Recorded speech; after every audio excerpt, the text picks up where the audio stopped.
처음부터 시작을 해야 되는데 여기 가까운 데서 좀 하겠습니다. 이제 오후 시간에는요, 이제 그 주보에 제목이 제시되었다시피 새 하늘과 새 땅이라고 하는 그런 제목으로 요한계시록 21장 1절에서 4절에 나와 있는 그 모습을 한번 살펴보려고 그래요. 이제 하나하나 좀 정리를 하겠습니다만은 전에 이제 코로나 이렇게 심해지기 전에 2020년 2월 달에 그때는 이제 겨울이었으니까 동계 신앙 세미나 이런 제목으로 신앙 고백에 대해서 사도신경에 대해서 한번 제가 와서 한 적이 있죠. 그리고 이제 그 성악했던 친구가 이제 찬양도 좀 하고 그랬던 기억이 있을 겁니다. 네, 그때가 이제 벌써 2년 전 그렇게 되는데 그때는 이제 겨울이었으니까 동계라 그랬고 오늘은 이제 가을이니까 여기 이렇게 그냥 추계라고 이렇게 붙여달라고 제가 그랬어요. 그래서 우리 다립교회는 그래도 이렇게 계절마다 또 때마다 체계적으로 신앙과 관련된 이런 그 공부하는 시간을 가지면 좋을 것 같다. 그래서 이렇게 정리를 해봤습니다. 이제 오후 시간이 뭐 점심 식사들 하셨겠지만 한잠 자야 되는 시간입니다. 그리고 이제 저희도 이제 드라마 좋아해요. 어제도 연인 늦게까지 봤는데 마지막 끝나는 거. 내가 안 죽을 줄 알았어요. 결국은 안 죽었더라고. 이 드라마도 이제 1시간에서 1시간 10분 뭐. 근데 중간에 이렇게 요즘은 선전을 또 광고를 미리 해대 가지고 진짜 하는 내용은 1시간 뭐 남진 이렇게 될 것 같긴 한데 이게 또 영화 같지 않아서 드라마는 또 1시간 이렇게 넘어가면 좀 이렇게 지루하기도 해요. 드라마도. 영화는 이제 조금 소위 말하는 스펙타클하니까 좀 그래도 1시간 반짜리 봐도 그만한데 근데 이게 뭐 교회에서 하는 세미나 아니라 뭐 암만 재밌는 거라도 이게 1시간 넘어가면 교회에서는 이건 아니거든요. 그래서 저는 하여간 학교에 있으면서도 학생들이 제일 좋아하는 거는 수업이 일찍 끝나는 거예요. 그거보다 좋아하는 게 없어요. 사실 뭐 숙제 조금 내주는 것도 좋아하겠지만 정말 좋아하는 건 매일매일 수업이 있는데 수업 일찍 끝나는 것만큼 그럼 박수 받아요. 일단. 근데 교회도 거의 그런 분위기 아닌가. 저는 그래서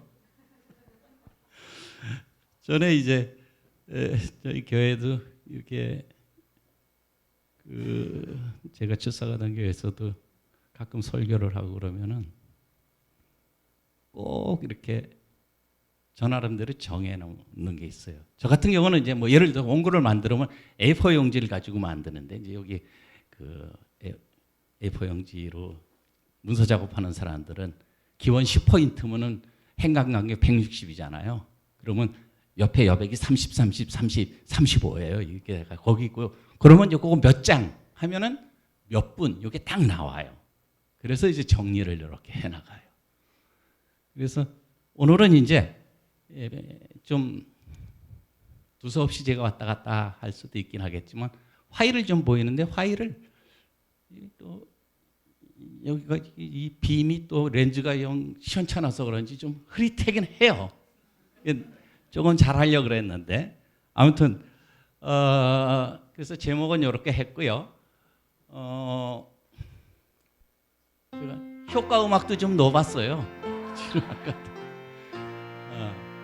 그래서 이제 이건 이제 저희 들어가는 그런 음악이고요. 제목은 이렇습니다.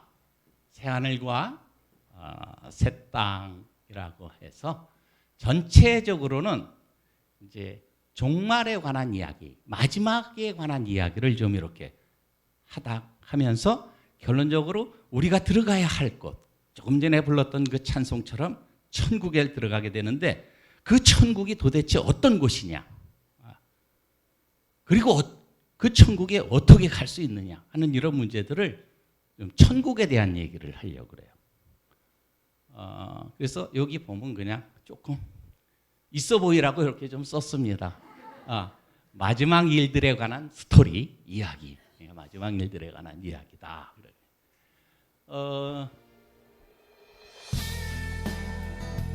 이 그림은 외국 작가가 그린 건데요. 천국의 계단이라고 하는 제목의 그림이에요. 그리고 지금 나오는 음악은 가스펠송 가수 중에 김수지라는 사람이 있는데 그 김수지라고 하는 사람이 부른 천국의 계단이라고 하는 노래예요.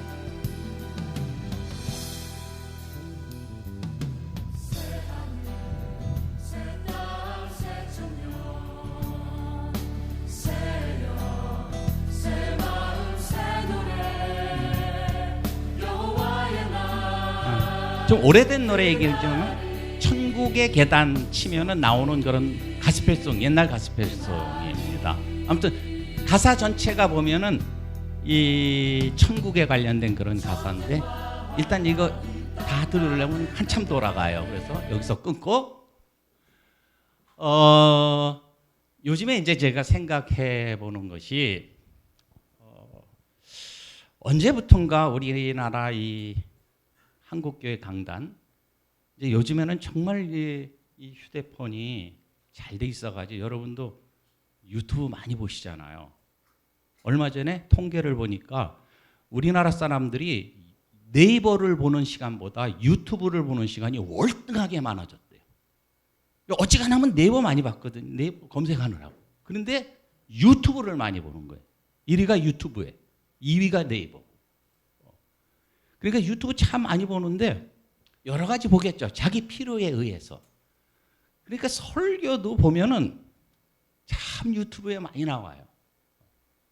근데 이제 전체 구조적으로 볼 때에는 전에보다 과거보다 소위 천국이라든지 지옥이라든지 이런 주제를 가진 설교가 그리 많지는 않아요. 이런 설교가 강단에서 좀 사라지고 있어요. 그리고 어떻게든지 이 경제적으로도 어렵고 인생이 어렵고 그러니까 희망을 주고 용기를 주는 그런 설교. 그래서 제가 전에 아주 오래전이긴 하지만은 안산에 있는 어떤 감리교회를 가본 적이 있었어요. 그때 그 교회가 유명해가지고 오후 예배에 이제 일부러 이렇게 갔었어요. 그런데 첫째 주, 둘째 주에 이렇게 가서 앉아 있는데 그 목사님 되게 유명하신 분이거든요. 어떤 분이 오시더니 아이고 저 한성기 교수님 아니시냐고 그래요. 아니 세상에 그 교회는 감리교회고 나를 알아볼 사람이 없어. 그런데 와서 인사를 해. 그러면서 저 여기 전도사인데요 하면서 하는데 여자 전도사님인데 저희 학과 출신이요. 그래서 알아보는 거예요. 그 다음 주 2번 가고 못 갔어요. 그 전도사님 때. 자꾸 가려고 그래도 아니 이 교수님 교회도 없나? 왜 맨날 우리 교회 오지? 그런 생각하실까 봐. 그런데 그 교회 목사님의 설교 제목이 뭐냐? 처음에 갔더니 불황을 극복하는 방법. 이래. 아니 불황을 극복하는 방법은 어디 다른 무슨 이런 모임 같은 데서 하는 거지 교회에서 무슨 불황을 극복하는 방법을 배워. 아무튼 그 교회는 주로 메시지의 내용이 용기와 희망을 주는 그런 메시지가 많더라고요. 그게 그 교회의 뭐 특징일 수도 있겠지만 전반적으로 이전보다는 제가 생각하기에는 천국이라든지 지옥이라든지 이런 설교가 좀 소위 말해서 헤비해서 그런지 무거워서 그런지 잘 안전하고 그저 어떻게든지 뭐 좋죠. 삶의 용기도 주고 희망도 주고 또 미래에 대해서 좀 비전을 갖게 해주는 거 물론 좋겠죠. 그러나 정말 우리가 결국은 죽을 거고 결국은 어딘가 갈 텐데 그 가야 할 곳은 제대로 알아야 될 거 아니냐는 거예요. 그래서 제가 주제를 그렇게 했어요. 그 왜 그런가 생각을 해봤더니 이런 그 이유들이 있을 것 같아요. 기독교 기본 진리에 대한 인식 부족. 이건 소위 말하면 그래서 반교의적. 그러니까 뭐 좀 우리 정오영 박사님이 조직신학 박사신데 교리라든지 이런 거 전문가거든요. 이런 걸 가르치면 싫어해. 그래서 안 가르칠 것 같아요. 아마 여기서도. 소위 반교의적 사고가 좀 팽배해 있어요.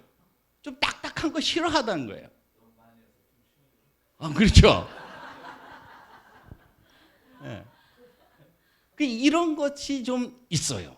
두 번째로는 교회가 성장 지향주의적인 사고가 좀 팽배해 있죠. 그래서 교회 우리 그 소위 신학 공부하는 이 그 범주 안에서도 교회 성장학이라고 하는 것이 한때 아주 엄청나게 이렇게 빛을 봤었어요. 물론 교회가 성장해야 돼요. 그렇잖아요. 무슨 예를 들어서 뭐 종이 속도 성장을 한다는데 생명이 없는 생명의 공동체인 교회가 성장 안 하면 안 돼요. 성장하는 거 맞아요. 그런데 여기에 너무 집중하다 보니까 기독교에 대한 기본적인 진리마저도 좀 도외시하고 외면하고 좀 옆에 제껴놓고 하는 그런 모습들이 있었다는 거죠. 그래서 교회가 조금은 관심이 부족했던 것 같고, 그다음 마지막 세 번째로는 시대적 감각에 대한 의식 부족인데, 이거는 현실주의적인 사고 때문에 그렇다. 지극히 요즘의 사람들이 물론 저를 포함해서 우리 모두도 현실주의, 현실에 대한 감각이 좀 민감해요.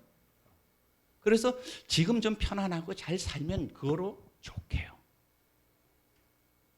내가 죽어서 어디 가야 되느냐 하는 문제는 죽어봐야 되지. 이런 생각을 가진 사람들도 많아요. 죽어봐야 되지.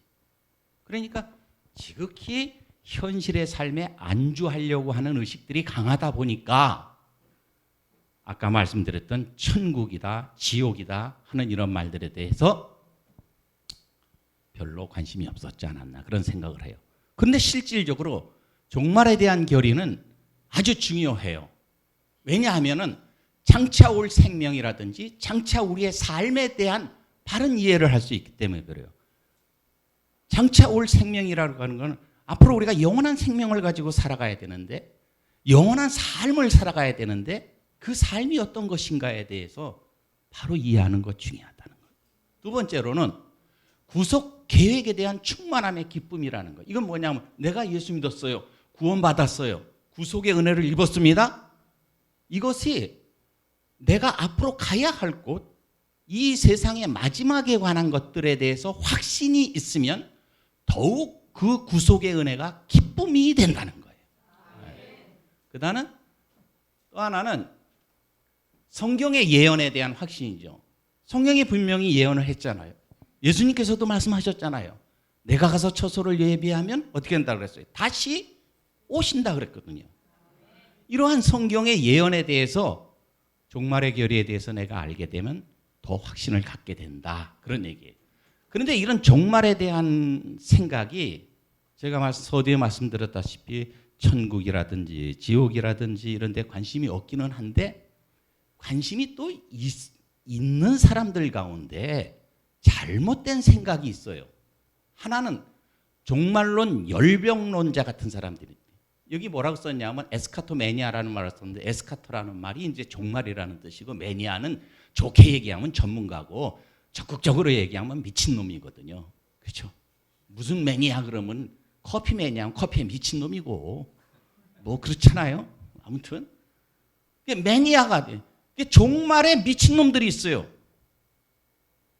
이게 이제 우리가, 여러분 혹시 기억하는지 모르면 1992년에 있었던 한국계 뭐 어쩌고저쩌고 다미선교회라고 하는 그 이상한 단체 있었잖아요. 시한부 종말론자들. 이건 종말론 열병론자예요. 종말론에 미친 사람들. 이것도 잘못된 거예요. 또 하나는 종말론 공포증 환자 같은 사람들이 있어요. 여기는 포비아라고 하는 말, 요즘에 포비아 사회적인 용어로도 많이 써요. 두렵다, 공포를 느낀다 이런 거예요. 그러니까 종말이 종자만 나와도 기가 죽어 들어가는 거예요. 아까 얘기했던 지극히 현실주의적인 사고를 가지고 있어서 종말에 대해서 생각하고 싶지 않다는 거예요. 내 삶은 이 세상에서 족하다는 거예요. 이런 잘못된 생각도 가지고 있어요. 자, 그러면은 성경에는 뭐라 그랬느냐? 우리가 본문을 읽었어요. 다시 한번 우리 같이 읽어봅시다. 시작. 또 내가 새 하늘과 새 땅을 보니 처음 하늘과 처음 땅이 없어졌고 바다도 다시 있지 않더라. 또 내가 보매 거룩한 성 예루살렘이 하나님께로부터 하늘에서 내려오니 그 예비한 것이 신부가 남편을 위하여 단장한 것 같더라.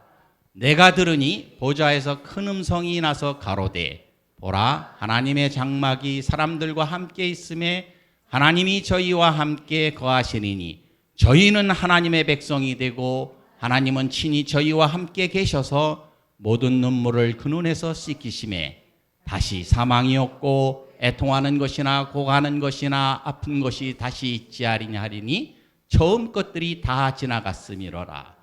이게 이제 천국의 상태잖아요. 얼마나 좋은 것이에요. 자, 이것을 이제 우리가 하나 살펴보자. 종말에 대한 의미는 국어사전에 찾아보면 계속된 일이나 현상의 맨 끝 이렇게 국어사전에 네이버 사전이죠. 제가 찾아봤어요. 이렇게 나와요. 그런데 종말론이라 이렇게 얘기를 하면 인류의 역사에서 최종적으로 일어날 사건이나 우주의 마지막에 일어날 사건에 대한 이론 뭐 이렇게 표현을 합니다. 그런데 우리가 성경적으로 종말론이다 그러면 이 성경에 나와 있는 종말에 대한 이론을 말을 할 때는 두 가지 관점, 둘로 나눠서 생각합니다. 하나는 개인적인 종말론. 이건 뭐냐면 내가 죽으면 나한테는 종말이에요. 인생이 끝나는 거예요. 그 다음에 이제 내 생명이 어떻게 되겠죠. 또 하나는 일반적 종말론이라고도 하고 다른 말로는 우주적 종말론이라고 해요. 이 우주의 끝이 언젠가는 도래하게 돼 있어요. 이거는 예수님의 재림으로부터 시작합니다. 예수님 오시면 이 땅에 종말의 사건이 펼쳐지는 거예요. 그러면 개인적 종말론에서는 뭘 얘기하냐면 일단 죽음에 대한 얘기를 해요. 인간의 육체가 죽는 것, 영원한 생명이 뭐냐, 그리고 중간 상태는 도대체 뭐냐. 이 중간 상태는 이따가 제가 다른 그림을 통해서 보여줄 거예요. 예를 들어서 중간 상태라는 말은 내가 지금 죽잖아요. 저는 하여간 수도 없이 죽었어요. 근데 학교에서 수업을 하다가도 요 장면이 나오면 야 네가 죽었다고 하자. 그럼 되게 기분 나빠하더라고 이놈들이.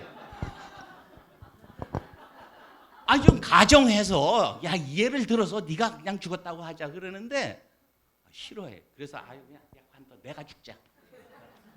자, 내가 죽었다고 합니다. 자, 내가 죽으면 저는 지금 그렇게 믿고 확신해요. 내 영혼은 하나님의 품으로 가는 거예요. 하나님의 나라로 가는 거예요. 천국으로 가는 거예요.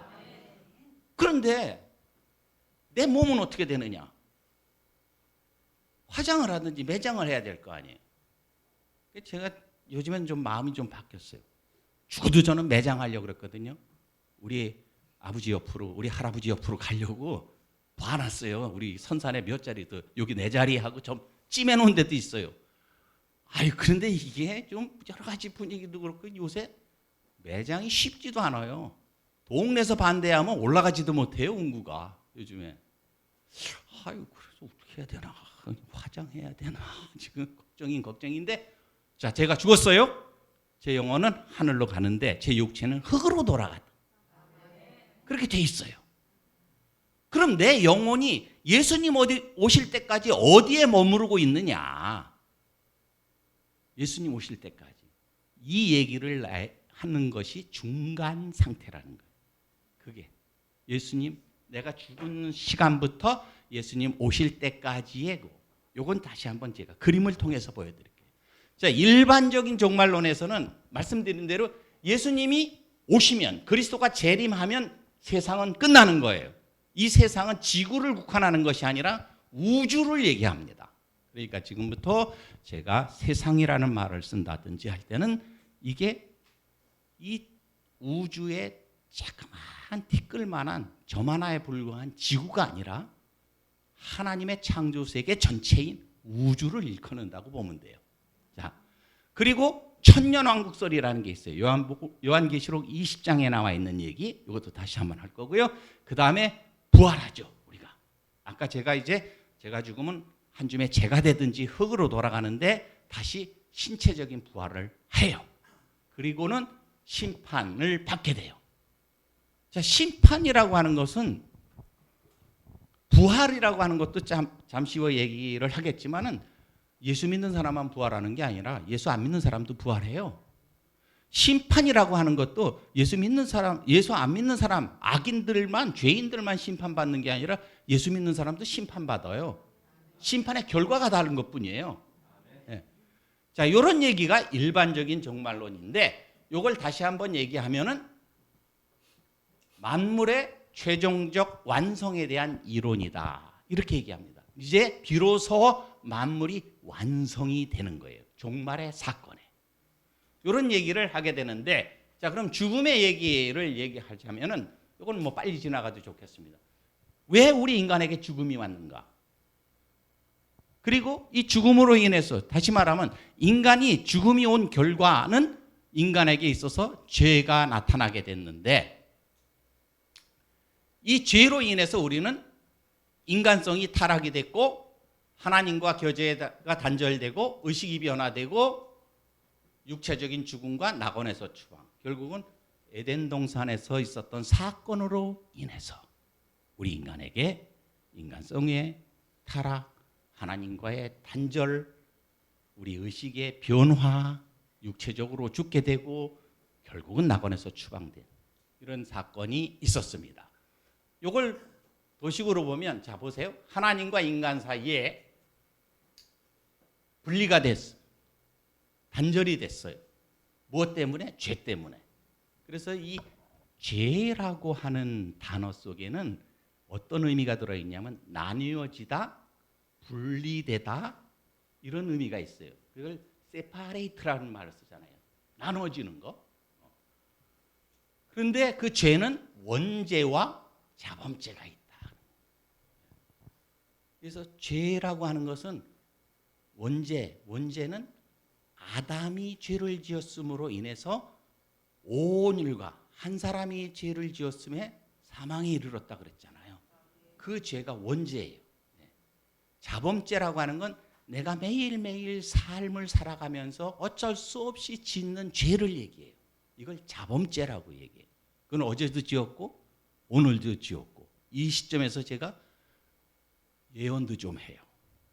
예언을 좀 해보면 저도 포함해서 여러분 모두 내일도 틀림없이 죄질 거예요. 틀림없어요. 이렇게 해서 결국은 생명이 단절이 됐고 교제가 단절이 된 겁니다. 생명이 단절됨으로 인해서 우리에게는 영적으로, 육적으로, 영혼적으로 죽음이 오게 됐고 교제가 단절됨으로 인해서 영적으로 무지해지고 죄의 노예가 되고 친죄 성향을 소유하게 됐다. 여기서 친죄 성향이라고 하는 건 죄를 지었는데 자꾸 더 죄를 지으려고 하는 마음이 우리 마음속에 생겨나는 거. 이게 죄를 친근하게 생각하는 성향이 있어요. 인간이. 그래서 죄를 짓게 되는 이것들이 우리에게 있게 됐어요. 그래서 우리에게 필요한 것이 뭐냐? 그래서 구원이 필요한 거예요. 구원은 이런 것들로 인해서 우리에게 필요하게 됐다. 그런 얘기입니다. 자, 그러면 죽음의 세 가지 의미를 좀 생각하는데 죽음 하면 우리는 그냥 죽었다 생각하는데 성경에서의 죽음의 의미는 세 가지가 있어요. 첫째는 영적인 죽음. 이건 하나님과 인간 영혼의 분리입니다. 그래서 이미 아담이 죄를 지음으로 인해서 아담의 후손 모두는 영적으로 하나님과 분리가 됐어요. 나눠진 겁니다. 그래서 우린 영적으로 죽은 자들이었어요. 죽은 자들이었어요. 지금은 다시 살아났지만 죽은 자들. 두 번째로는 육체적인 죽음, 이건 아까 제가 죽었을 때 여러분도 죽을 거고 저도 죽을 거예요. 언젠가는 죽겠죠. 그런데 사실 죽음이라는 것이 먼데 있지는 않아요. 여기 계신 분들도 뭐 부모님들도 돌아가셨을 터이고 뭐 주변에 있는 여러분들이 이렇게 돌아가시는 모습들을 많이 이렇게 오고 가고 봤을 터인데 그 사건이 나하고 생각해 보면 그리 멀리 있지는 않아요. 정말 가까이 있어요. 저는 그냥 아직 저 젊거든요. 젊지만 그래도 좋은 거 있더라고요. 이게 몇 년 전부터 경로우대라고 하는 걸 받으니까 이것처럼 좋은 게 없어요. CGV 가도 50%. 어지간한 고공은 무료. 백신도 무료요 요새. 경로우대 참 좋아. 우리나라 좋은 나라예요. 그런데 간혹 저도 그런 생각이 들어요. 죽음이라고 하는 것이 사실 내 인생에서 그리 멀리 있는 건 아닌가 보다. 그런 생각이 들 때가 있어요. 이게 육체적 죽음이에요. 마지막으로 우리가 아까 심판받는다고 그랬잖아요. 심판 이후에 우리는 영원한 생명으로 나아가지만 악인들은 영원히 영과 육이 하나님으로부터 분리가 됩니다. 이게 영원적 죽음이라는 거예요. 이걸 성경에서는 둘째 사망이다 이렇게 표현을 하기도 해요. 구원을 우리는 예수 믿고 구원받았어요. 그런데 아주 중요하게 생각해야 될 것이 이 구원에 대해서도 세 가지 관점에서 생각을 해야 돼요. 구원을 그 세 가지 관점이 뭐냐면 첫 번째는 이미 성취한 구원을 얘기해요. 이건 저와 여러분들이 지금 맛보고 있는 구원의 기쁨입니다. 그래서 예수 믿으면 구원 받는 거예요. 여기에도 보면은 예수님하고 누가복음 7장에 보면 여인하고의 대화 속에서 내 믿음이 너를 구원하였노니 그랬어요. 내 믿음이 너를 구원했다는 거예요. 믿으면 구원 얻는 거. 이게 우리가 이미 성취한 구원이에요. 근데 현재 이루어가는 구원이라는 게 있어요. 이거는 빌립보서 2장 12절에 보면 두렵고 떨림으로 너희 구원을 이루라 그랬어요. 이게 뭐냐면은 구원받은 우리는 이제 요건 또 다른 이제 복잡한 얘기가 되지만 구원받은 우리는 오늘날 예수 안에서 새로운 생명으로 살아가는데 이걸 여러분 들어보신 말 중에 성화의 과정이라는 말을 날마다 거룩한 삶으로의 변화를 우리가 누리며 살아가야 된다는 그런 얘기 하잖아요. 그러니까 우리가 그것이 구원을 이루어가는 거예요. 그렇다고 한다면 구원은 아직 완성된 건 아닙니다. 왜냐하면 우리의 완전한 구원은 영과 육이 구원을 받는 거예요. 그런데 지금 영혼은 구원받았지만은 내 육체는 아직 흙으로 돌아가야 돼요. 그런데 언제 우리의 구원이 완성되느냐? 미래에 이루어지는 겁니다. 미래. 이게 우리가 아까 읽은 계시록 21장에 나오는 모습이에요. 이때 우리의 구원이 완성이 되는 거예요. 이 구원이 완성될 때는 죽은 자는 다시 부활하고 산 자는 살아있는 상태로 들림받아 그리스도와 더불어서 영원한 나라에서 살게 되는 모습, 이것이 완전한 구원이라는 거예요. 그래서 구원을 우리는 늘 세 가지 의미로 생각을 해야 된다. 너무 첫 번째 이미 성취한 구원에 만족해서 난 뭐 구원 받았으니 뭐 그래서 성경에도 보면 부끄러운 구원이라는 표현이 부끄러워. 그러나 우리가 이루어가는 구원을 살아가는 오늘의 우리의 삶을 책임지고 잘 감당하며 주의 뜻대로 살아갈 때에 결국 미래에 아까 우리가 찬송으로 불렀던 면류관을 상급으로 받게 되는 그런 놀라운 역사가 있게 되는 거라는 겁니다. 네, 이 죽음에 대한 건 뭐 요거는 그저 간단하게 제가 뭐 우리가 어떻게 될까 이 세상에 대해서도 절망할 필요도 없고 내세에 대해서도 절망할 필요 없고 남은 생에 최선을 다하는 게 우리 살아있는 사람의 모습이 아닐까 이건 뭐 그렇게 생각을 합니다. 자, 중간기 상태 요거 아까 얘기했잖아요. 자, 멋있게 하나 쫙 나오는데 이거는 특허가 나온 거라 아무나 도용하면 안 됩니다. 요 그림을 여러분이 조금 이해를 해야 되는데, 마지막에 제가 요 그림을 다시 한번 보여드릴 텐데, 하나님께서 이 세상을 창조하시고 다스리시고 완성하는 모습을 한 장의 그림으로 그리면 이렇게 되지 않을까, 저는 그렇게 생각을 해요. 그런데 제가 이제 이전에도 교회에서 이제 시청각 교육이라고 하는 거를 아이들을 가르치기 위해서든 교회 교육을 위해서 많이 활용을 하는데, 과연 성경의 진리를 한 장의 그림에 담아 놓을 수 있을까?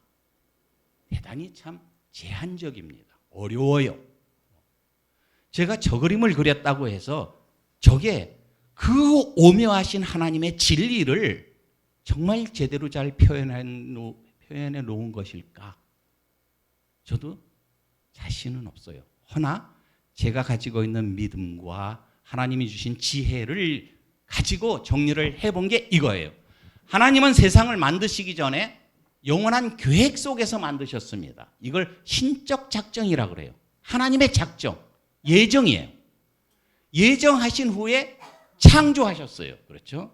그리고 창조하신 세계를 다스리시는 것을 섭리라 그래요. 그러니까 오늘도 하나님께서는 이 창조하신 자신의 세계를 다스리시고 계세요. 이걸 섭리라 그래요.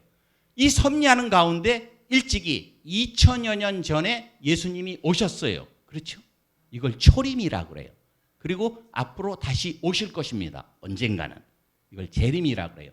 그럼 이 초림과 재림 사이를 우리는 지금 여기를 살아가는 거예요. 여기가 우리가 살아가는 시대예요. 그런데 자, 여기에서 천국이 있어요. 예수 믿으면, 여기를 살아가는 자들이 예수 믿으면 여기 천국 가요. 그렇죠? 그런데 안 믿으면 어디 가느냐? 지옥 가요. 그래서 믿으면 천국이고 아니면 지옥이에요. 옛날에 전도하면서 했던 유명한 구호비선, 예수천당, 불신지옥. 이거 사실 참 좋은 말이거든요. 근데 이렇게 전도하면 무식하다는 말들을 해요, 요즘은. 근데 그것처럼 또 복음을 압축해서 정확하게 전달하는 용어도 흔치 않습니다. 그래서 천당, 불신지옥 맞잖아요. 그보다 더 좀, 이제 그거 하는 사람들이 좀 이렇게 좀 지혜롭게 해야 되는데, 여기다 이렇게 판넬 걸고 그냥 저 지하철역 앞에서 얼찐거리고 왔다 갔다 하고 꾀죄죄하고 그러니까 좀 이상하게 보여서 그런 거죠. 근데 그 말이 결코 잘못된 건 아니라는 거예요. 그런데 여기에서 자, 요런 게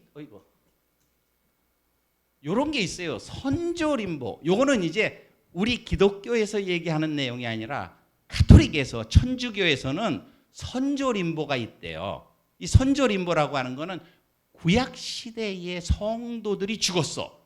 그 사람들이 임시 가서 머무르는 장소, 임시로 머무르는 장소가 선조림보라는 거예요. 또 하나는 유아림보라는 게 있대요. 유아림보라는 건 어린아이가 죽었어요. 그러니까 세례도 받기 전에 천주교 교리에 의하면, 저는 뭐 천주교를 비판하고 싶은 마음은 없습니다. 다른 거는 분명히 있지만은, 비판하고 싶은 마음은 없지만, 다른 건 이런 거예요. 천주교는 세례 안 받으면 무조건 천국 못 갑니다. 그래서 세례가 엄청나게 중요한 사건이에요. 그러니까 일단 한번 바꿔보자 하고 들이대요. 천주교 다니는 사람들은. 그 세례명들도 다 가지고 있어요. 그게 교리상 그렇대요. 그런데 그러다 보니까 세례도 받기 전에 죽어버리는 경우가 있어요. 그래서 아주 이 중세 역사를 이렇게 보면은 옛날에는 산파들도 세례를 베풀던 시절이 있었대요. 세례는 반드시 이 천주교도 그렇고 우리 기독교도 그렇고 임직받은 목사 또는 사제가 하게 돼 있는 고유의 권한입니다. 그렇죠? 그런데 왜 산파들이 해야 되느냐? 애를 받으러 가서 애가 태어날 때에 잘못돼서 죽게 되는 경우에 신부를 불러들일 시간적 여유가 없다는 거예요. 생각해 보세요. 요즘같이 무슨 교통이 이렇게 원활하게 발달한 시절도 아니고 통신이 그런 것도 아니고, 그러니까 산파가 그 자리에서 세례를 주는 이런 시절도 있었어요. 아주 우스운 얘기가 돼버린 거예요. 지금 생각하면. 그래서 그런 자들이 머무르는 곳이 유아림보. 또 하나는 연옥이라는 거 알죠? 많이 들어봤잖아요. 연옥은 한마디로 교회 다니긴 다녔어요. 성당 다녔는데 시원찮게 다닌 사람. 그래서 저기 가서 일정 기간 머무르면서 영원히 머무르고 있어요. 그런데 참 재밌는 게 머무르고 있는데 그 자손이 또는 그 사람의 그 주변 사람들이 좋은 일을 많이 하거나 연보를 많이 하거나 그러면 그 힘에 그 공력에 의해서 천국으로 휙 이동해 가는 거예요. 이게 연옥의 결이에요. 그것도 우스운 얘기죠. 아니 내가 예수 믿는데 내 자식이 헌금 좀 한다고. 그런데 그게 살아있는 자손에게는 무지하게 위안이 되는 결입니다. 여러분 입장 바꿔놓고 생각해 보세요. 우리 어머니 아버지가 시원찮게 믿은 것 같아. 암만 생각해도 내가 봐도 이거 천당 바로 못 갔을 것 같아. 연옥에 걸쳐 있을 것 같아. 그럼 어떻게 자식된 도리로 천당 보내드려야 되니까 헌금 한 몫탱이 딱 하는 거죠. 뭐. 그러면 어떻게 돼? 아 우리 어머니 아버지 천당 갔겠다라고 또 사제가 그렇게 선언해주고 그러니 믿는 거예요. 그 자식으로서는 굉장히 위안이 되겠죠. 그래서 천주교에서 이럴 땐 천주교 조금 비판해도 되는데 이렇게 거둬들이는데 아주 유용하게 사용한 결의가 이런 겁니다. 면죄부라고 하는 것도 다 이런 맥락에서 생겨난 잘못된 교리라고 하는 거죠.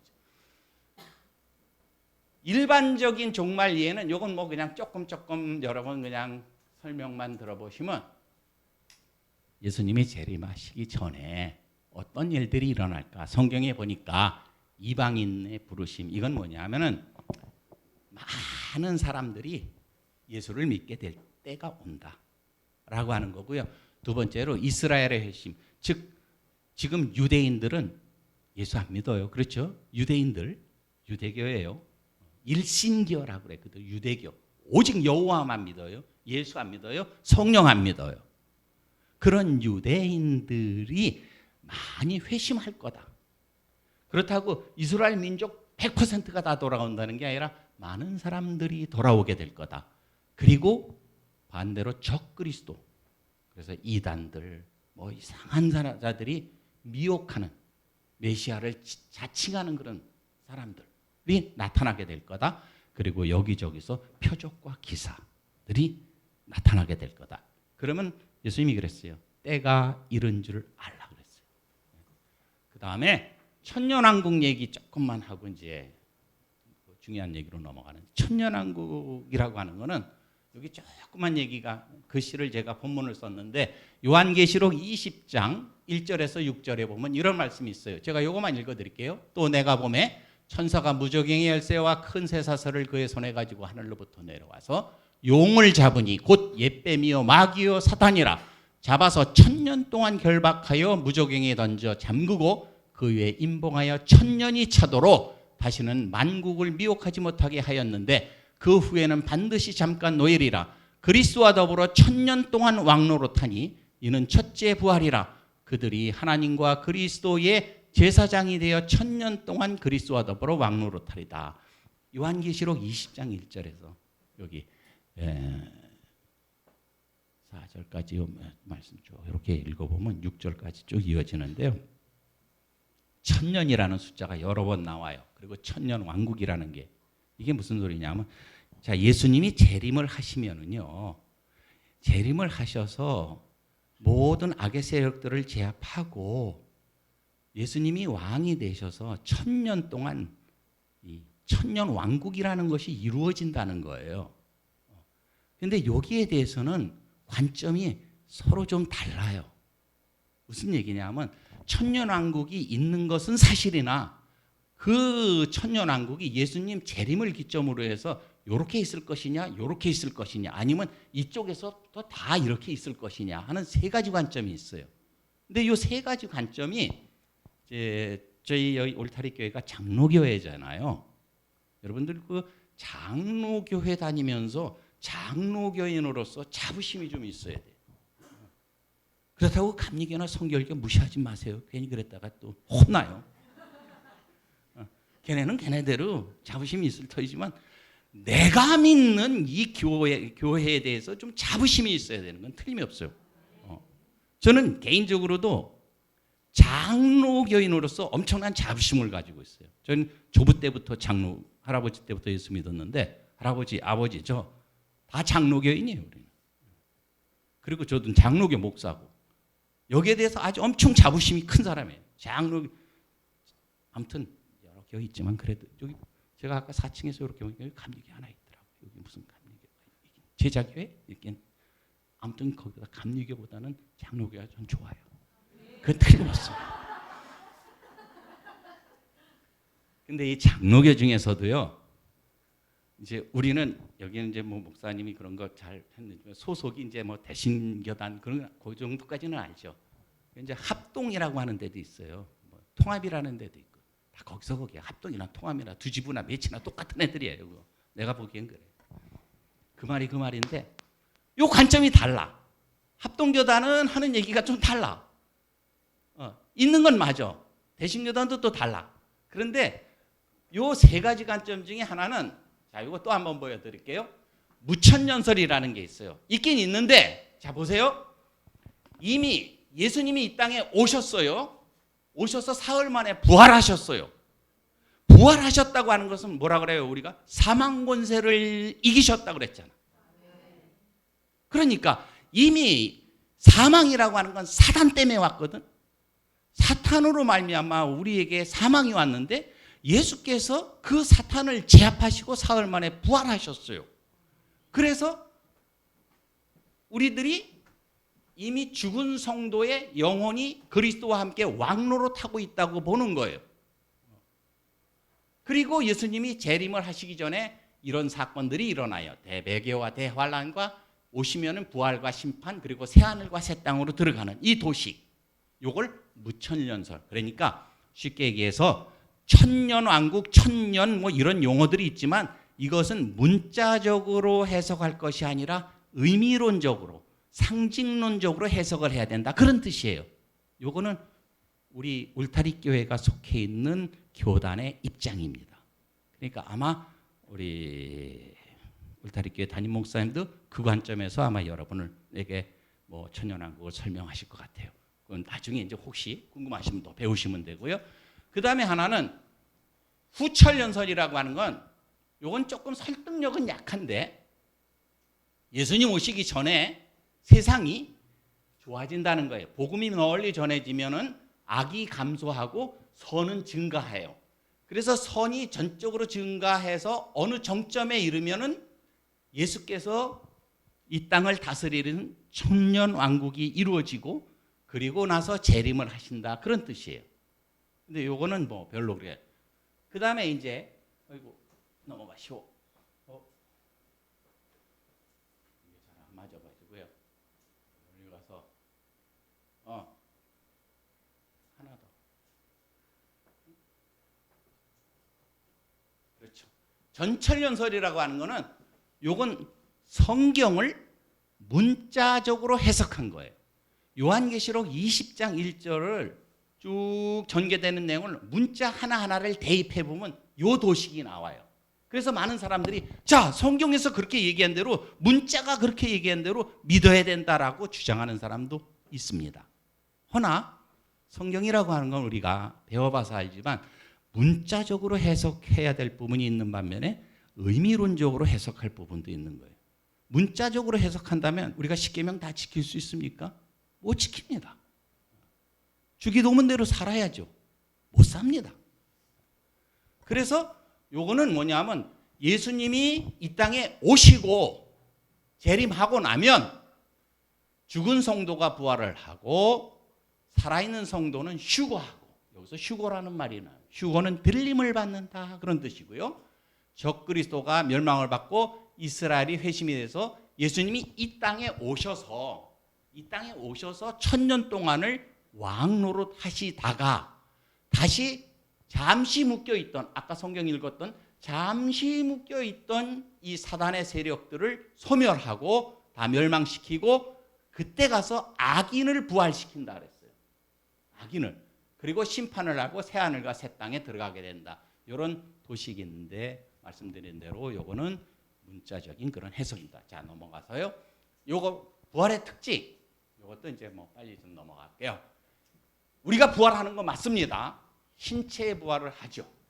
그리고 아까 말씀드린 대로 의인도 부활하고 악인도 부활하는 거예요. 나쁜 놈 부활 안 하는 게 아니에요. 예수 믿은 사람만 부활하는 게 아니에요. 다 부활을 한다 그런 얘기고요. 자, 이거 좀 궁금했을 거예요. 심판의 표준. 되게 어렵죠. 무엇을 가지고 심판하실 거냐? 어떤 표준을 가지고 할 거냐? 근데 성경에는 이런 말씀이 있습니다. 잘 안 보이지만 무릇 율법 없이 범죄한 자는 또한 율법 없이 망하고 무릇 율법이 있고 범죄한 자는 율법으로 말미암아 심판을 받으리라. 로마서 2장 12절. 16절에 가서 보면 곧 내 복음에 이른 바와 같이 하나님이 예수 그리스도로 말미암아 사람들의 은밀한 것을 심판하리라. 자, 보세요. 무엇이든지 어떤 경기에서도 마찬가지고 심판이 심판을 볼 때는 규칙이 있어요. 원칙이 있다는 거죠. 축구도 마찬가지잖아요. 축구 심판이 지 마음대로 갔다가 무슨 뭐 페널티킥을 주고 무슨 뭐 그러는 거 아니에요. 원칙에 의해서 규칙에 의해서 하는데 다 규칙이 있어. 자, 그러면 하나님께서 우리를 심판하신다 그랬는데 하나님은 도대체 어떤 법을 가지고 무엇을 가지고 심판하실까? 그런데 성경에는 유일하게 로마서 2장 12절과 16절 외에는 심판을 암시하는 기준이 없어요. 자, 이것에 의하면 이방인들, 여기서 이방인들은 구약시대의 이방인을 얘기합니다. 구약시대. 구약시대에 이방인이 더 많았어요. 유대인보다 이방인이 숫자가 더 많았다는 거예요. 성경 보면 구약을 보면은 이스라엘의 수많은 그 질곡의 역사 속에 주변에는 전부 이방인들이었어요. 그들은 어떻게 하느냐? 자연법일 거다. 여기 뭐라고 써 있냐면 율법이 없이 범죄한다는 또한 율법이 없이 망한다 그랬어요. 율법이 없이 범죄한 자, 그러니까 이방인들은 율법으로 안 한다고. 율법계는 율법을 적용시키면 안 되죠. 그러니까 아마 그들은 양심의 법일 거다. 그렇게 얘기를 합니다. 여기서 자연법은 양심의 법을 얘기합니다. 그런데 넘어가시오. 유대인들은 구약의 계시예요. 뭐라냐면 여기 율법이 무릇 율법이 있고 범죄한 자는 율법으로 말미암아 심판을 받는다. 그렇죠? 그러니까 유대인들은 율법으로 심판을 받습니다. 그런데 자, 신약 시대 사람들, 오늘날 사람들은 복음의 요구입니다. 복음의 요구. 그러면 이제 여기서 이런 질문을 하더라고요. 이 얘기를 할 때 학생들, 교수님, 예를 들어서 그러면 저 아마존의 원주민 같은 사람들, 예수의 예자도 모르고 죽은 사람들 수도 없이 많지 않습니까? 그들은 어떡합니까? 억울하지 않습니까? 그렇게 생각해요. 근데 내가 생각해도 살짝 억울할 것 같긴 해요. 살짝. 그렇잖아. 우리는 문명세계에 살고 있어서 그래도 복음을 접해서 예수를 알게 돼서 구원을 받았는데 이 땅에 예수의 예자도 못 듣고 죽어가는 사람들이 얼마나 많을. 그렇죠.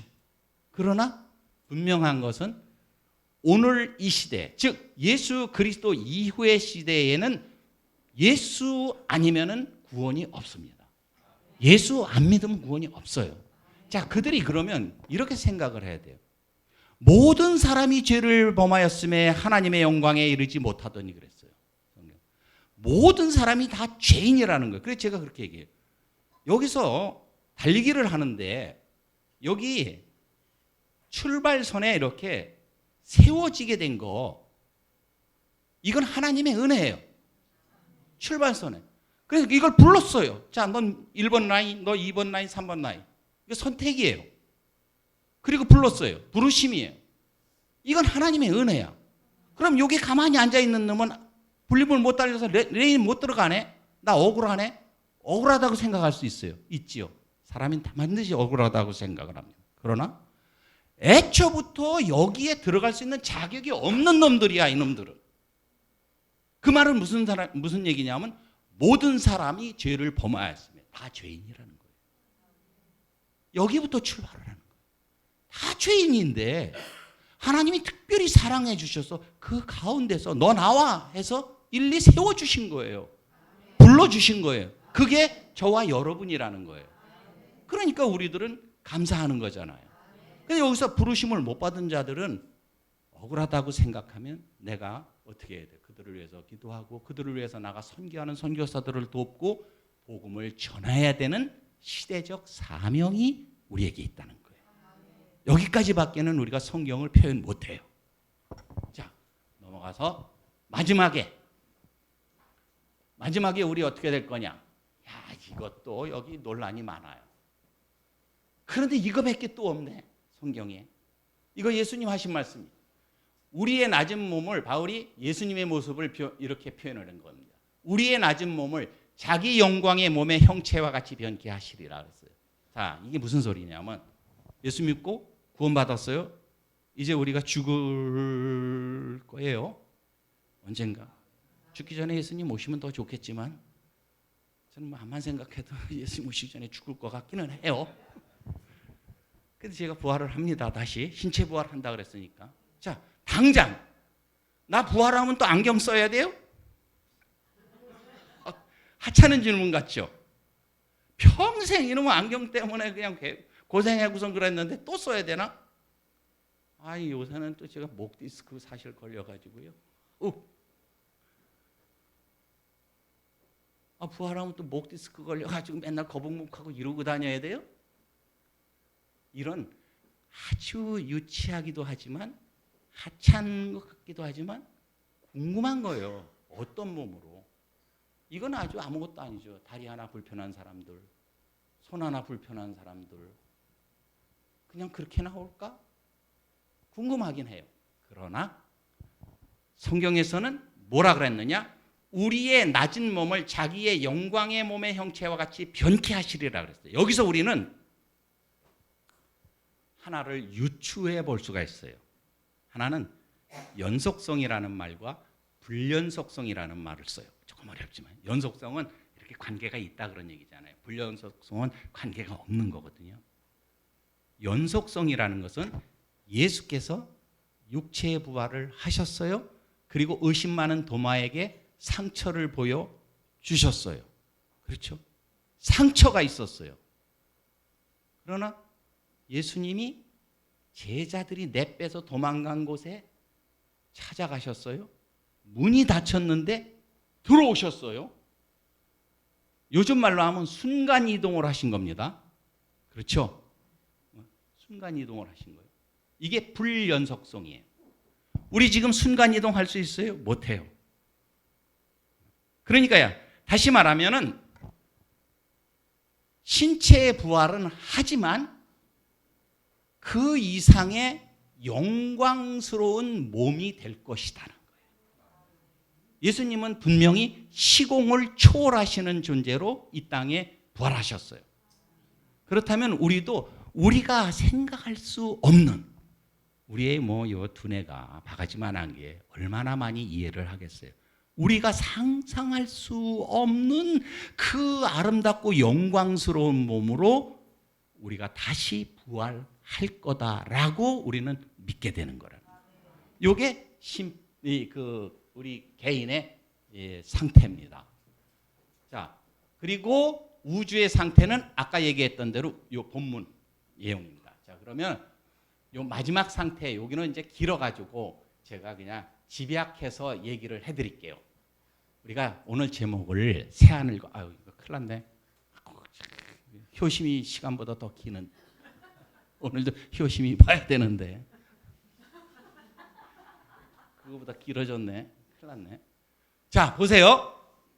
새하늘과 새 땅이라고 하는 제목을 여러분에게 제시했지만은 새하늘과 새 땅. 오늘 본문에 보니까 거룩한 성 새 예루살렘이 하늘로부터 내려온다 그랬고 하나님의 장막이라는 표현을 썼어요. 그렇죠? 우리가 읽은 겁니다. 하나님 나라라는 말도 들었어요. 천국, 하늘나라, 천당, 낙원. 이건 다 같은 의미입니다. 같은 의미를 이렇게 표현한 거예요. 천당, 옛날 말일 뿐이에요. 천당이라는 말 사전 찾아보면 옛말이라고 써 있어요. 낙원, 파라다이스. 내가 너와 함께, 예수님 뭐라 그랬어요? 낙원에 거하리라 그랬어요. 예수님이 직접 쓰신 말씀이에요. 낙원, 파라다이스. 이놈의 파라다이스 때문에 그냥 그 호텔 회장이 누군지 회장, 그게 그놈이 그거예요. 그 파라다이스 인천에 있는 거 그 호텔이래요. 아무튼 그 파라다이스 얼마나 좋은지 하룻밤에 1,200만 원 주고 잤다나 어땠다나 그 얘기. 아무튼 이게 다 같은 뜻이에요. 이 뜻의 진정한 의미는 뭐냐? 하나님의 통치, 하나님의 지배, 하나님의 주권이 미치는 영역을 우리는 이렇게 부르는 거예요. 그러니까 천국이라 하든 새하늘과 새 땅이라 하든 거룩한 성, 그 새 예루살렘이든 또 다른 성경에 보면 다른 표현 많습니다. 내 아버지의 집이라는 표현도 있고요. 예수님이 하신 표현입니다. 이건 다른 말로 표현하면 하나님이 다스리시는 나라. 이게 하나님의 나라, 천국, 새하늘과 새 땅이에요. 이건 하나님의 통치가, 하나님의 지배가, 하나님의 주권이 미치는 영역을 얘기해요. 이렇게 우리가 새하늘과 새 땅의 용어를 정리를 하고, 자 이제 이거 여기서부터는 이제 제가 쭉 무슨 얘기냐 하면은 이거는 요약해서 설명하면 아까 처음 것들이 다 지나갔음 이러라 이런 표현이 있어요. 새하늘과 새 땅이라고 그랬는데 그럼 그 새하늘과 새 땅의 실체가 제가 처음에 말씀을 드릴 때 우리가 너무 지구에 국한해서 우리 머리를 이렇게 하다 놓으면 안 돼요. 하나님의 세계는 무궁무진합니다. 그래서 흔히 그런 말을 해요. 우주 비행사들은 무신론자가 없다. 우주에 나가보면 신의 존재를 부정할 수 없다고 스스로 고백한다는 얘기예요. 그만큼 하나님의 세계, 창조 세계는 무궁무진한데 지구를 해봐야 거기에 점 하나에 불과해요. 그리고 이 하나님의 세계가 예수님이 오시면 어떻게 변할 것인가? 이게 완전히 그냥 싹 갈아엎고 쉽게 얘기해서 싹 갈아엎고 새롭게 창조할 것인가? 아니면 현 이 우주의 질서를 그대로 유지하면서 갱신을 할 것인가? 이 두 가지의 관점이 있습니다. 두 가지. 그런데 요거를 싹 갈아엎는다라고 주장을 하는 데는 말하자면 이제 우리 기독교 안에서는 루터파 같은 데는 하나님이 싹 갈아엎을 거다 얘기를 해요. 그런데 우리 장로교 계통은 아니다. 이걸 갱신할 것이다. 갱신. 그래서 요거를 이제 여기 쭉 보면은 어이구 요거 좀 아이고 여기 아직 아니야. 그 이유를 제가 잠깐만 설명을 해요. 왜 그럴까 하면은 이 땅이 마치 엉겅퀴를 내고 고통을 당하고 신음하는 그런 땅이 됐어요. 그래서 우리가 복음성가에도 이 땅 고쳐주소서 뭐 그런 찬양들이 이 땅을 고쳐달라고 그러거든요. 이 땅이 병들었어요. 병들은 이유가 결국은 악의 세력에 의해서, 사단의 세력에 의해서 더 근원적으로 올라가면 아담이 하와가 범죄함으로 인해서 그렇게 된 겁니다. 그러면 사단이 이렇게 만든 거를 예수께서 이 땅에 오셨는데 이 땅이 새로운 땅으로 새롭게 창조가 된다면 일단 사단이 첫 번째 승리하는 꼴이 돼버리는 거는. 다시 말하면 내가 망가뜨렸으니까 사단의 생각에 내가 망가뜨리니까 점들 저거 고치서 쓰지도 못하네. 새로 갈아엎네. 이렇게 돼버리는 거예요. 그런데 성경에서 새 하늘, 새 땅, 요 새자를 뉴라는 말을 원어적으로 이렇게 썼는데 그 의미가 본질을 새롭게 한다는 게 있고 하나는 내용을 새롭게 한다는 게 있고 하나는 이 말하자면 껍데기를 새롭게 한다는 그런 의미가 담겨 있어요. 그런데 성경에서 나오는 이 네오스와 카이노스라는 말 속에 카이노스는 이 본질을 새롭게 한다는 그런 의미가 담겨 있다고 해요. 그래서 아마 하나님께서는 이 우주를 새로운 모습으로 재창조할 것이다.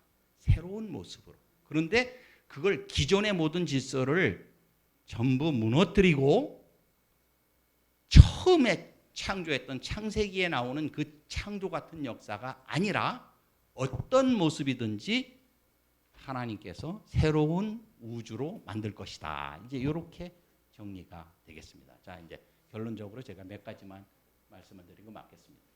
오늘 얘기를 제가 이제 이거 사실 전체 얘기를 하려면 이게 학교에서 가르치는 내용이면은 한 학기 분량입니다. 16주. 한 학기면 16주에 하루 3시간씩 그것도 50분 강의 3시간씩 하루 150분 해서 16주 해야 되는 거예요. 그냥 이건 제가 한번 그냥 여러분이 전도한다고 할 때 뭐 예수 믿고 천당 가야죠. 이렇게 하면 천당 정말 있어? 라고 물을 수도 있잖아요. 물음을 받는 거예요. 우리는 알지만 정말로 천국이 존재하는가? 이런 말을 하기도 해요. 인간의 본능이 증거한다. 뭐 그렇게 전도할 때 활용을 하셔도 됩니다. 야, 너 배고프지? 그러면 먹을 게 어딘 게 있다는 얘기요. 그러니까 사람이 배고픔을 본능적으로 느끼는 거예요. 너 영원히 살고 싶은 마음이 있지? 그게 어떤 세계가 있기 때문에 인간이 본능으로 그렇게 느끼는 거야. 그러니까 인간의 욕구가 있다. 본능적인 욕구. 그것들이 있을 수도 있다. 또 하나는 뭐 이건 약하긴 하지만 자연계가 증거한다. 자 봐라, 사계가 있지 않냐. 우리나라 뭐 사계가 없는 나라도 있긴 하지만 우리나라 추나추동이 있지 않냐. 그런데 겨울에 다 죽은 것 같은 놈이 봄 되니까 파릇파릇 새싹을 틔우지 않아? 그래서 꽃도 피고 열매도 맺고 그렇게 자연계가 순환하지 않아? 이런 거 보면 인간이 어떻게 만물의 영장이라는데 지상의 생애에 국한해서 생명이 끊어지고 그걸로 종결될 수 있느냐라고 말할 수 있어요. 그러나 무엇보다도 성경이 증거예요. 성경이. 히브리서 11장 6절에 저희가 이제는 더 나은 본향을 사모하니 곧 하늘에 있는 것이라. 고린도후서 5장 1절. 땅에 있는 우리의 장막집이 무너지면 하나님께서 지으신 집 곧 손으로 지은 것이 아니요 하늘에 있는 영원한 집이 우리에게 있는 줄 아나니. 성경이 증거하는 거예요. 그래서 우리는 결국 성경으로 얘기를 할 수밖에 없어요. 야, 근데 너 예수 믿어야 돼서 천국 가야 되는데 너 어떻게 갈 수 있는지 알아? 잘 가르쳐 주세요. 천국은요 미리 예약을 해야 돼. 예약 안 하면 못 가는 곳이 천국입니다. 예약. 보세요. 성경에 요한계시록 20장 7절에 뭐라 했어요? 무엇이든지 속된 것이나 가증한 일 또는 거짓말하는 자는 결코 그리로 들어오지 못하되 오직 어린 양이 요거 빨간 것인데 생명책에 기록된 자들만 들어가는 거예요. 숙박부에 이름 있어야 그거 가는다 그런 얘기예요. 그냥 무턱대고 가가지고 방 달라고 안 돼요. 이게 천국이에요. 두 번째로 그 예약은 대행기관을 통해서 해야 돼요. 대행기관. 요즘에 숙박도 거의 그래요. 야놀자, 뭐 여기 어때? 많잖아요. 부킹닷컴, 호텔스닷컴 많아요. 저는 부킹닷컴 자주 이용하고요. 티몬도 자주 이용해요. 거기 통해서 하면 싸요. 호텔은. 아무튼 천국은 그렇게 성경이 증거하고 있어요. 대행기관을. 그런데 성경이 뭐라 그랬냐? 또 만물을 그 발 아래 복종하게 하시고 그를 만물 위에 교회의 머리로 주셨느냐. 교회는 그의 몸이니. 교회 통해서 천국 가려면 교회 통해서. 그래서 교회 밖에는 구원이 없다라고 하는 겁니다. 요즘에 이제 그저 뭐 그냥 학문의 세계에서는 교회 밖의 구원을 얘기하고 익명의 그리스도인이라는 말까지 나와요. 세상 밖에도 그리스도인이 있다는 거죠. 이름은 없지만 교회 밖에서도 구원 얻을 수 있다. 그렇게 얘기를. 이게 이제 뭐 그냥 어려운 얘기지만은 이상한 사람들이 있었어요. 그런데 분명히 얘기하지만 교회 통해서 구원을 얻습니다. 교회 와야 됩니다. 그 다음에 보세요. 반드시 예약은 예약 담당자에게 해야 돼요. 아무한테나 해서 되는 게 아니에요. 예약 담당자가 있습니다. 예약 담당자가 누구냐? 요한복음 14장 6절에 보면 예수께서 가라사대 내가 곧 길이요 진리요 생명이니 나로 말미암지 않고는 아버지께로 올 자가. 자 보세요. 생명책, 교회, 예수. 예수를 교회에서 믿어야 돼요. 다른 데서 믿어서 안 됩니다. 예수 믿으면 생명책에 이름이 기록됩니다. 생명책에 이름이 기록된 자는 하나님의 나라에 들어가는 거예요. 이게 천국 가는 거예요. 이걸 잘 가르쳐 줘야 돼요. 그런데 이번에는 자, 우리에 대한 얘기를 해봅시다. 우리는 천국을 살아가고 있어요. 이미 예수 믿었어요. 자, 오늘의 우리의 삶에 우리는 어떨까? 여기서 생각을 해보니까 그때 거기서에 대한 희망을 잊지 말아야 돼요. 그때 거기서. 우리는 그때 거기 갈 거예요. 희망이 있어요, 우리에게는. 그런데 요즘에 많은 사람들이 아까 말씀드린 이미 성취한 구원에 너무 만족해서 현재 이루어가는 구원의 삶을 좀 소홀히 하는 사람이 많습니다. 나 예수 믿었는데 뭐 그러니까 이제 뭐 그냥 이런 말이 여기 전라도 땅에서도 통하는지 모르지만 따놓은 당상이라는 말이 있어요. 그런 말이 있어요. 따놓은 당상. 그리고 그걸로 끝이야. 그런 사람들은 그때 거기서에 대한 희망은 있어요. 그러나 중요한 것은 지금 여기서에 대한 책임입니다. 내가 지금 여기 살아가잖아요. 이 땅에 땅을 밟고 살아가잖아요. 그러면 그때 거기에 대한 희망을 품되 그때 거기에 이르기까지 이 땅에서 이 땅을 밟으면서 책임을 져야 돼요. 이건 다른 말로 표현하면 사명입니다. 사명을 감당해야 되는 거예요. 이게 우리의 삶이 돼야 된다. 그런 얘기예요.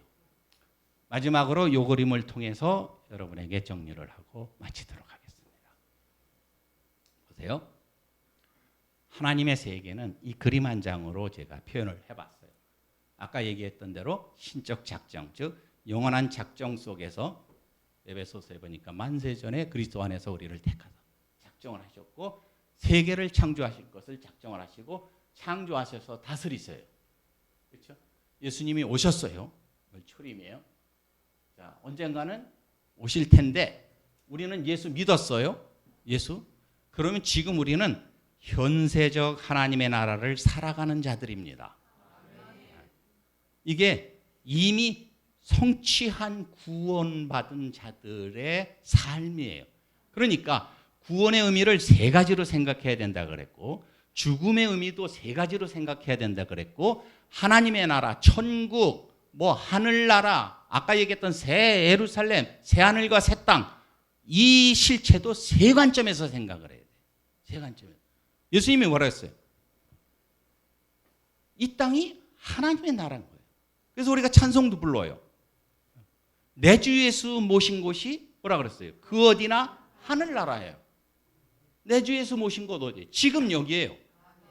이게 하늘나라를 우리가 날마다 살아가는 거예요. 이게 현세적 하나님의 나라예요. 그러면 내가 죽어요. 또 한번 죽어볼까? 죽어. 나 죽으면 천국 갑니다. 내 영혼이 가는 곳이에요. 이곳을 피안적 하나님의 나라라고 그래요. 저 멀리 있는 하나. 저 넘어 있는 하나님의 나라예요. 그런데 있어요. 어딘가. 그런데 안 믿어. 그럼 지옥 가는 거예요. 예수 안 믿는 놈은. 그리고 예수님이 오셔요. 오시면 예수님 오셔서 하시는 일이 우리가 모두 다 부활을 해요. 이 부활은 죄를 지은 놈이나 안 지은 놈이나 하여간 다 부활을 해요. 인간이라면 부활을 해요. 심판을 받습니다. 이 심판은 복음의 요구에 의해서 우리는 심판을 받게 돼 있어요. 유대인들은 율법에 의해서 심판을 받습니다. 구약 시대의 이방인들은 자연법에 의해서 양심의 법에 의해서 심판을 받아요. 그리고 그 후에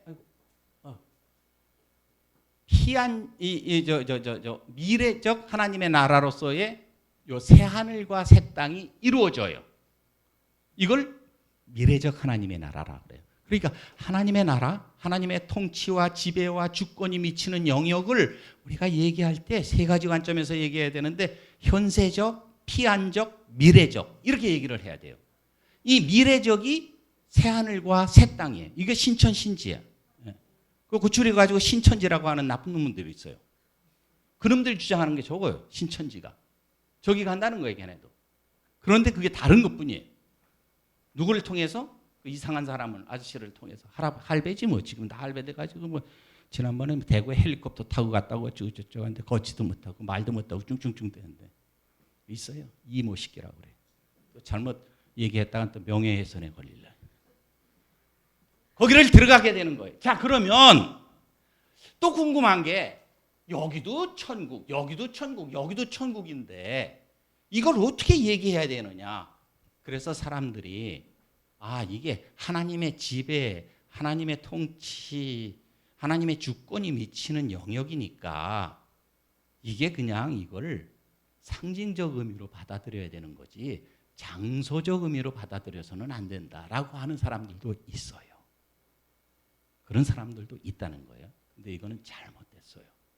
틀림없이 하나님의 나라는 장소적 의미가 있습니다. 그러니까 우리가 들어가야 할 마지막 단계의 신천신지 요한계시록 21장 1절에서 4절 뭐라 그랬어요? 눈물도 없고 곡하는 곳이나 애통하는 것도 없다고 했어요.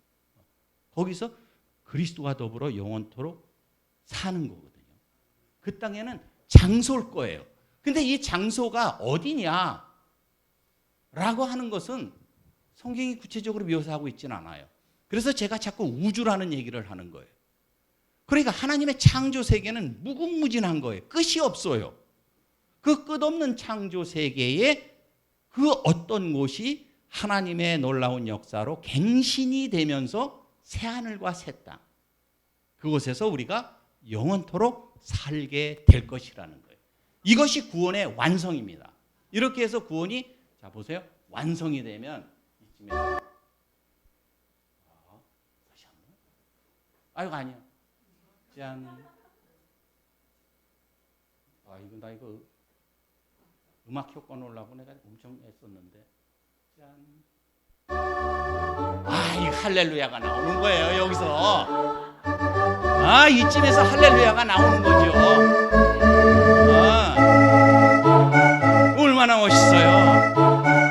우리가 새하늘과 새 땅에 들어가면 할렐루야, 하나님께 영광이 되는 거예요.